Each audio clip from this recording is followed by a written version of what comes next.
Halo, selamat pagi sahabat setia. Saya berada di sebuah perkebunan kelapa sawit. Ya, di sini saya jumpai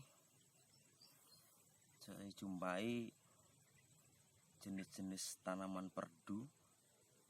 Ya, kalau di bahasa perkebunan itu termasuk tanaman pengganggu atau gulma. Nah, di sini ada beberapa jenis. Kalau bahasa Jawa bilang ini adalah rendet, atau dibilang secara umum putri malu.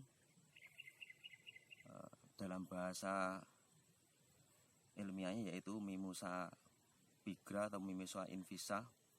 Dia ada dua jenis, yaitu yang jenisnya berciri-ciri seperti ini, kecil, perdu, terus batangnya merah. Ada juga yang jenisnya hijau menjalar, ya. Karena dikatakan tanam mengganggu, kenapa? Ya, karena jenis tumbuhan ini tidak begitu merugikan sih untuk tanaman-tanaman yang pada intinya seperti kelapa sawit ini untuk ditanam. Tetapi untuk mengganggunya adalah untuk akses segala macam, untuk misalnya petani-petani yang ingin menanam kelapa sawitnya atau merawat kelapa sawitnya atau memanen. Karena ini berduri, ya saudaraku, ini berduri. Ya, ini durinya kalau bahkan yang jenis hijau itu, yang Mimosa invisa itu sangat tajam. Jadi kalau kita nggak pakai sepatu celana panjang, ya kaki ini bisa luka. Akan tetapi dengan ini saya ingat waktu saya dulu masih kecil sering miara angon kambing kan dulu. Jadi ini nih, kambing pun suka makan jenis ini. Dan waktu itu saya juga ada kebetulan ada saudara juga dari Jawa sana. Waktu itu saya masih sekolah, itu sering diajaki untuk mencari obat-obat herbal seperti ini untuk pengobatan proses penyembuhan penyakit. Dan waktu itu saya masih ingat waktu saya dengan mbah saya waktu cari rumput di sawah untuk pakan kambing, itu saya kena arit waktu itu. Jadi waktu itu mbah saya itu dipetikkan pucuk ini, dikunyah. Setelah dikunyah ditempelkan di luka itu. Di luka itu nggak lama darah yang mengalir di luka itu langsung tiba-tiba langsung tertutup. Nah, jadi saya ingat waktu itu juga saya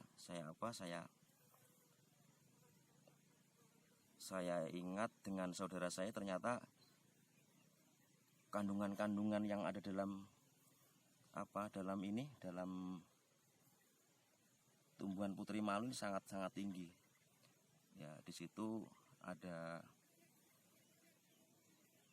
zat kandungan yang berguna untuk badan kita, itu tanin, antioksidan, terus ada juga fenol yang untuk prosesnya untuk menutup luka, ya, untuk menghambat peredaran darah di saat anggota badan kita terluka. Jadi cepat tertutup dengan luka ini. Tapi kalau saya biasa kadang saya petik seperti ini, kalau ketemu langsung saya kunyah. Rasanya agak sepet-sepet getir. Kalau sekilas ini rasanya mirip seperti pucuk daun lamtoro ini. Dan ternyata setelah saya baca artikel dan saya teringat waktu itu dari mbah saya, dari saudara saya itu, ternyata kegunaannya banyak sekali, ya. Satu, untuk mempercepat, ya, atau menutup pembuluh darah kita yang di saat luka itu. Terus ada juga sebagai obat wasir untuk insomnia. Jadi caranya mudah. Kita cukup memetik daunnya saja. Ya, kita cukup memetik daunnya seperlunya, apakah 1 genggam, apakah 2 genggam, nanti kita rebus dengan air, ya. Setelah kita rebus dengan air sekitar 300 ml, Nah, setelah itu kita jadikan 1 gelas atau 200 ml baru kita minum. Ya, kalau untuk pengobatan basir sendiri ini ditumbuk, ya, ditumbuk halus. Nah, setelah halus nanti sama seperti luka tadi ditempelkan pada ini, pada bagian yang sakit di bagian basirnya itu atau bagian luka itu. Ya, contoh seperti ini. Ya, ini saya kunyah ya, ditempelkan pada bagian luka. Ya, seperti ini. Ini cepat sekali untuk apa? Untuk menahan apa? Darah yang keluar. Jadi fungsi-fungsi pada kegunaan pada tanaman ini yaitu sangat banyak sekali. Salah satunya adalah untuk menutup luka, untuk mempertahankan menahan peredaran darah, untuk obat basir, terus untuk dijadikan sebagai obat insomnia, yaitu kita minum dengan rebus ya. Terus ada salah satu artikel lagi menarik, ternyata ini bisa untuk menambah tingkat kejantanan pria. Ya, caranya sama, direbus, diminum, asalkan kita konsisten minumnya, asalkan kita teratur rapi minumnya, ya insya Allah akan sangat bermanfaat untuk jenis tanaman putri malu ini. Ya, ciri-cirinya sangat mudah sekali. Ya, bunganya seperti ini bentuknya dan dia sensitif. Ya, tanaman sensitif. Sekali disentuh dia langsung tertutup. Ya, ini banyak dijumpai di mana-mana. Ya, itulah sedikit pengalaman saya dengan tanaman tumbuhan putri malu ini. Mudah-mudahan apa yang saya sampaikan kepada saudara-saudara ini ya sangat bermanfaat, ada gunanya. Ternyata Indonesia ini kaya ya, berbagai ragam khasiat tanaman tumbuh-tumbuhan yang ada di Indonesia ini banyak sekali manfaatkan untuk obat-obat herbal.